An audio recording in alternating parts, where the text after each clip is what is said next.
Hey guys, I'm Paradise1, and with the release of patch 8.1 and at the request of some people on my stream, I've decided to make a basic guide for Survival Hunter for PvP, updated for 8.1. So in this guide, I'm going to go over just the different regular talents, the honor talents, Azurite Traits, as well as some macros that I find to be really helpful for PvP. So let's get started. So first, we're going to go over just the regular talents. This here is my general setup. This is what I go into an arena with. If I need to make any changes, I will, but this is the default, and this is generally what I use. I'm going to go through each tier, though, and I'm going to just explain my choices, and hopefully you'll get a better idea of why I take what I take. So for this first row, we got Viper's Venom, Terms of Engagement, and Alpha Predator. So Terms of Engagement, you don't want to take this for arena. This might be for leveling or something. It just doesn't make sense to take ever for arena. Often I'll get questions on my stream about, well, why won't you take Alpha Predator? 2 charges to kill command, more damage, it sounds great. And it does sound great, but in arena, generally I don't find myself really being focus starved. I feel like I can manage that pretty well. And the 30% damage on the kill command is actually much less than a Viper Venom proc. So being able to have just a normal kill command as well as having that additional proc is going to actually be more damage overall than just having 2 charges of kill command. So generally I'll always take the Viper Venom talent when I'm doing arena. So next we got Guerrilla Tactics, Hydra Bite, and Butchery. So Guerrilla Tactics is my go-to for arena. It makes your Wildfire Bomb have 2 charges instead of 1, and the initial explosion deals 100% increased damage. So normally Wildfire Bomb will do half damage and then double that on a dot. So what this does is makes it do the full damage in up front and on the dot. So as you can see here on the bottom right, it does 64-34 damage and then an additional 64-34 over 6 seconds. So that makes your burst a little bit stronger. Hydra Bite is the only other choice I'd recommend taking in this tier if you want to. If your goal is to kind of cleave 2 targets to kind of double bleed or rot them down, what this does is makes your Serpent Sting hit 2 targets additionally in addition to the 1, and increases the damage over time effect. So this pairs really well with the Latent Poison trait, which I'll go over later, and it's pretty good if you're trying to, like I said, cleave 2 targets down. And as for Butchery, I don't think I would really take this in arena over the other 2 in any situation. So for the third tier, we got Camouflage, Natural Mending, and Trailblazer. Trailblazer I wouldn't really take for arena. It just doesn't really do much compared to the other 2. Camouflage I'll take almost every game, especially since my main composition is Jungle Cleave, where I have a Feral as my second DPS. So this allows us to have a stealth opener where we can both be in stealth in the beginning and can kind of, open up wherever we want. The only time I would take Natural Mending is if I'm playing a composition where having a stealth opener doesn't really make sense or doesn't do anything, or if I'm fighting a team where having a stealth opener doesn't really do much for us. So generally just Camouflage or Natural Mending as needed. So for the next tier, we have a Murder of Crows. We got Steel Trap and Bloodseeker. So Steel Trap, don't take over the other 2. It's just not that good. Murder of Crows is my default choice, especially since my main composition is Jungle Cleave, right? So a lot of your damage when you're playing a composition like Jungle Cleave or Red Hunter happens in a CC chain. So you get your stun into a trap, into a fear, whatnot. So the point of this is you put that up right before you do your chain. And so you already have a really strong dot rolling while you're doing your chain, and it synergizes really well with that kind of play style. The other option is Bloodseeker, which makes your kill command do a small dot, and you get 10% attack speed for every bleeding enemy around you. So Bloodseeker, I found, does about the same amount of damage as Crows throughout the whole game, but the difference is obviously Bloodseeker is up the whole time, whereas Crows' damage is done in that window, in that 15 seconds. So I find Crows really synergizes well with that kind of play style. Maybe if you're playing a composition where you're just trying to put out as much damage consistently as you can, Bloodseeker might be good. But for Jungle Cleave, I'll generally run a Murder of Crows. So this next tier here, we got Post Haste, Born to be Wild, and Binding Shot. So Post Haste is my go-to. It'll remove me from any kind of movement impairing effect like a root or a slow, and give me a little speed boost for 4 seconds. So this is what I'll take almost every game at this point. If there's any kind of a slow on the other team, a mage, a rogue, anything that can slow me or root me, I feel like this is really good. It has a lot of value to it. The other option is Born to be Wild, which reduces the cooldown of my aspects by 20%. And those aspects being Turtle, your defensive cooldown, your Eagle, which makes your Mongoose Bite ranged, and your Cheetah, your little speed boost. So I feel that post haste in any game where you need it to get out of a root or make a gap or get to that mobility, I feel like it's stronger than Born to Be Wild. That being said, I'm sure there's, a lot of situations where Born to Be Wild could be better, but I find post haste to be pretty helpful. Binding Shot, I don't think I would take it over these other two, so that's just my opinion. So for this next tier, we got Tip of the Spear, Mongoose Bite, and Flanking Strike. Mongoose Bite is the default pick. It makes it so that your Raptor Strike is replaced by Mongoose Bite, and doing consecutive Mongoose Bites in a row increase the damage of it, stacking up to 5 times. So the goal with this is you just want to keep Mongoose Biting a target. What that does here, I'll show you on the dummy, it builds up stacks. In the top right, as you can see, Mongoose Fury, and that increases the damage of your Mongoose Bite. And once you get to 5, it just stays there. So now I got 6 seconds where I can just spam 75% increased Mongoose Bite. So as far as burst damage, I feel that the Mongoose Bite is going to be way better than all the other choices. Tip of the Spear makes it so that your kill command increases your Raptor Strike, which is what you get instead of Mongoose Bite, by 20% up to 3 times. It's just less damage overall than Mongoose Bite, so especially if you're stacking it well. And Flanking Strike I really wouldn't take over the other two. The damage is just not there. So for this last tier, we got Birds of Prey, Wildfire Infusion, and Chakrams. My general choice is Wildfire Infusion, which gives each of your bombs a different effect randomly. After you use it, the next one just gets another random effect.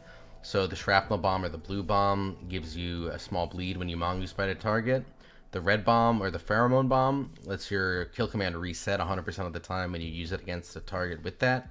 And the Volatile Bomb refreshes your Serpent Sting and does a little extra damage. So I find this to be the best choice out of these 3 when you're doing arenas.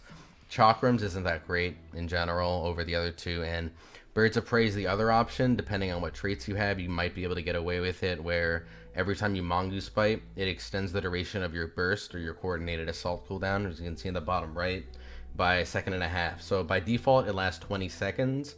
If you have enough uptime, you can get that up to 35, even close to 40. So that really extends your burst a little bit. I really only use this if I pair it with the Blur of Talons trait, but generally I'll find for arena the consistent Wildfire Infusion is just going to be better overall.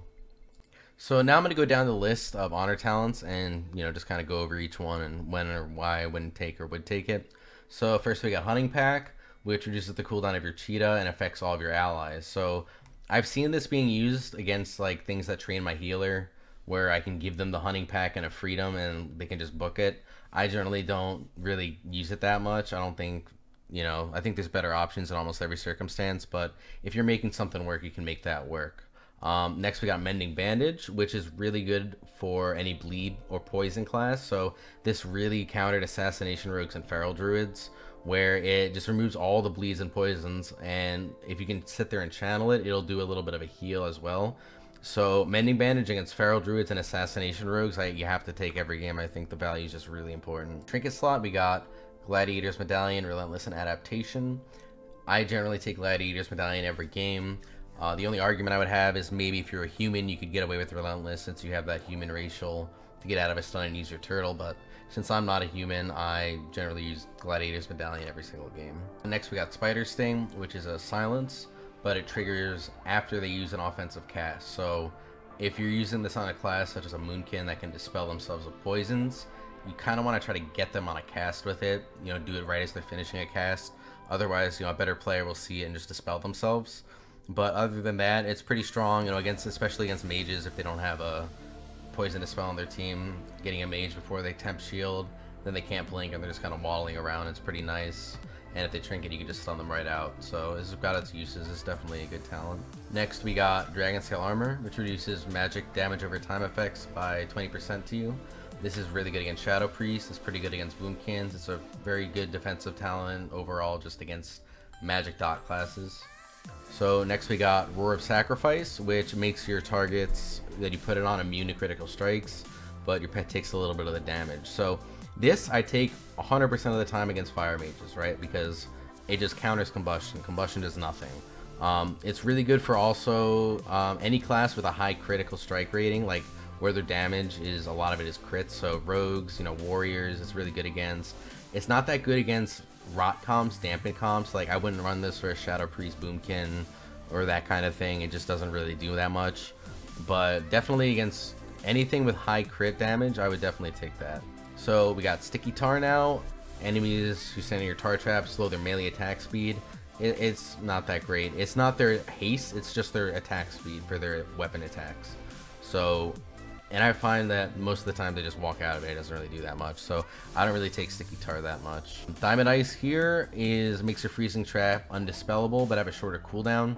This could be good against certain things, like a Demon Hunter can't reflect it, it can't be mass dispelled, but at the same time there's ways to counter that, and I don't think you need to waste a honor talent slot on that, especially when you can do other ways to stop them from using the reverse or the mass dispel. So I don't really take this unless like I'm trying to run at a healer so I can prevent them from dispelling the DPS, but it's got its uses. I don't think it should be taken as much as people take it. That's just my opinion. So now we got Survival Tactics, which Feign Death removes all harmful magic effects and reduces damage taken by 99% for a second and a half. So this is good against any kind of real dot class. If you're going to be running that, it helps your healer out, it helps you dispel yourself so they don't have to do it for you.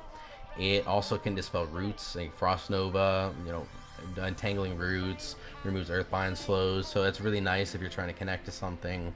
It also, the second and a half damage reduction is any damage, so if you feign death before, say, a Storm Bolt and they're training you, you can kind of help mitigate some of that damage. I think people take this a lot more than they need to. I think it's very enticing, but sometimes other talents are better, especially if they're not training you. So I would just keep that in mind when you're choosing this. And we also got Tracker's Net, which puts a undispellable root on the target that makes them miss 80% of their attacks. So this has more than one use. Rooting a melee obviously makes them just stand there and miss all their attacks, but also rooting healers out of line, or you know, priests running into fear, you can try to stop them with that. So this is a pretty versatile talent. I really like it. I use it a lot on my games in both 2s and 3s, so getting the hang of using a Tracker's Net is pretty nice. Next we got High Explosive Trap, which is essentially just a knockback, a knock trap. So this is really good on Z-axis maps. You know, Dalaran Sewers is good to knock them down. Blade's Edge is really strong. I find that I'll take it even against non-Z-axis maps, against say Shaman teams and some Priest teams, because you can knock the target out of the Earthen Shield Totem, you know, out of a darkness, out of a barrier, whatnot, and sometimes you can knock them out and get a really big bite on them, they'll just die. So, you know, High Explosive Trap's really good. I would take that. You know, against most Shaman teams, I'd almost always take it. And, you know, Z-axis maps is really helpful as well. Scorpid Sting is, in my opinion, is pretty garbage. I don't think there's ever a circumstance where I would take Scorpid Sting over any of these other choices. It just doesn't seem that good. It's a 50% critical strike reduction for physical only. The last 8 seconds that can also be dispelled. It just doesn't, you know, I wouldn't take this one ever almost. And finally, we got Viper Sting, which reduces healing done by 30% for 6 seconds.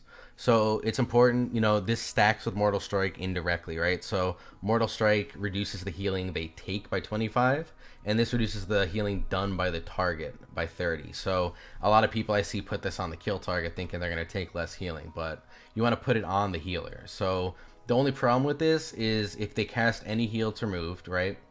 It lasts 6 seconds, and it can be dispelled by anyone with a poison dispel. So I don't really take this unless there's no other option, and if we're like training a healer or something. So it, you know, it's got its use, but generally I'll find there's other talents that are a lot better. So now that we've gone over the talents, I'm going to go over some Azurite traits. So I'm going to make a list on the screen in a minute here of the different Azurite traits that I feel are very strong and some that aren't that good. So first, Wilderness Survival is, in my opinion, the only trait for survival that you need to have one of. I feel that not having one really hurts your damage. What it does is increases your Mongoose Bite damage baseline, but also every time you Mongoose Bite, your bomb cooldown is reduced by 1 second. So this makes your bomb cooldown, and from my experience, from a 15-second cooldown to maybe like a 9. If you get enough Mongoose Bites in, it's just really strong. You really need to get one of these if you can. So as far as other traits go, you really want to get one Wilderness Survival, but for the other two, there's a couple of options. So Battlefield Precision is a good choice. I personally have a set where I have 1 Wilderness and 2 Battlefield Precisions, as well as Latent Poison, which I'll get to in a second. So this just puts a buff up, a stack, where every time they take damage, it takes a stack away, and does an additional 1000 per battlefield or whatever your item level is. So your sustain damage is pretty high with this, especially if it procs a lot. Sometimes you get screwed and it doesn't proc, but I think that the value of having it is pretty good, or at least one person having it. So the other trait that you can get is Latent Poison, which when you Serpent Sting, when it does damage, it puts a stack up to 10 times. And when you Mongoose Bite, it takes all the stacks that are on that target and does 1000 damage per stack. So that, if I have 2 of these on, right, I have 2 Latent Poisons at a high item level. So what this will do is, you see 1000 nature damage per stack and an additional 1000. So that's whatever, 20,000 when I get it as stacked to 10. It's nerfed 30% in PvP, but even then the damage is really solid, especially if you're fighting something where you're not going to have 100% uptime, right? So if I keep this on 2 targets at once, then when I switch back to the other target, I'll have a 10 stack Latent Poison just waiting for me to bite them with it. So that is my other option that I would go for. The last trait here is, I know I don't have it selected, I'm sorry, I'm in marks for this, but is Primeval Intuition, which increases your focus by 20, and every time you Mongoose Bite, it increases your critical strike chance, stacking 5 times. So this is good. I still don't think, you know, some people were saying, well, maybe I'll take that instead of Wilderness Survival. I don't think you should drop Wilderness Survival. I think if you're going to run this, you want to run 1 Wilderness as well as this, and then maybe, you know, a Latent Poison or a Battlefield Precision as your third. I'm just going to put up a little visual list of the different traits that I think you should go for. Like I said, Wilderness Survival, I really think you should get 1 of those. You don't want more than 1 because the bomb cooldown does not stack, so having 1 is good. Having more than 1 I think is a waste of an Azurite Trait spot. Just like the Primeval Intuition one, the focus does not stack, so if you're going to use 1 of those, you really just want 1 of those. For the other traits, Latent Poison and Battlefield Precision are, in my opinion, the top 2 traits. Underneath that, you can run Blur of Talons, or if you have Dagger in the back, those are pretty decent as well. Every other trait, I would rate about the same. I don't really think that they come close to these other 4, so I think you should try to shoot for 1 Wilderness Survival and a combination of the others. Any of that works. I personally have 2 different sets for 2 Latent Poisons and 2 Battlefields, and then a Blur set that I use sometimes. So, and then you gotta mix and match over here, but like I said, whatever you got, as long as you have those 4 traits, you should be fine. So last, I'm going to talk about some macros for survival in particular. First, we got Party 123 for Freedom, we got it for Sacrifice, and we got it for Mending Bandage. So what that does, as you can see, I have them here on the right, it just lets me press 1 bind and use either Freedom or Roar of Sacrifice or Mending Bandage on anybody in my party, just right to them. I don't have to click them or anything. Makes it nice and quick. It's really good to have. Next, we got for Intimidation. Now with 8.1, they changed how Intimidation works. It used to put a buff on your pet, and then it would stun the next target it hits, right? But with 8.1, it just instantly stuns the target, so it makes life a lot easier. Just having a focus stun macro. I have 2 macros. I have a targeted macro and a focus macro. You can do 1, 2, 3 for arena. I find this is enough for me, and it's really convenient. See right here, I have the Dungeoneer's Training Dummy on my focus. I'm targeting Oscar over here. I just press my focus COD button and he just stuns him. It's just really nice to have. I really think you should get 1 of those. So next, I'm gonna go over just some @cursor macros. Put that into my traps. What @cursor does is it puts my trap right where my cursor is. Normally, you know, you put the reticule down and then you click. All this does is as soon as I press the bind, it just throws the trap. Really convenient. Makes it nice and quick. It does take a little bit to get the hang of because there's no longer a range. You know, you can't see the range on it. You just kind of got to get a feel for it, but I think once you get the hang of it, it's definitely a much easier way to trap. The last 2 macros I'm going to talk about, we got a Focus Harpoon. All that does is lets me harpoon my focus. It, you know, it just makes it nice and quick and easy. And finally, a Cancel Aura for your Aspect of the Turtle. So say, you know, I'm taking a bunch of damage, I have to use my Aspect of the Turtle, and then my healer tops me off, and now I can go do damage. Now, instead of coming up here and right-clicking it, I can just press my bind, and boom, it's just off. I can go do my damage. Makes it a lot quicker, makes it a lot more convenient, and I definitely think you should get 1 of those as well. Alright, well, that's it for now. Thank you so much for watching. I hope I did a good job. This is my first video. If you have anything else you'd like to watch, any other ideas for videos, any kind of feedback, I'd love to hear from you. Just let me know in the comments. That would be great. I stream every day. I've been trying to get that out there, so I have my stream linked in the description as well as the end of the video. So until next time, thank you for watching, and I hope you have a great day.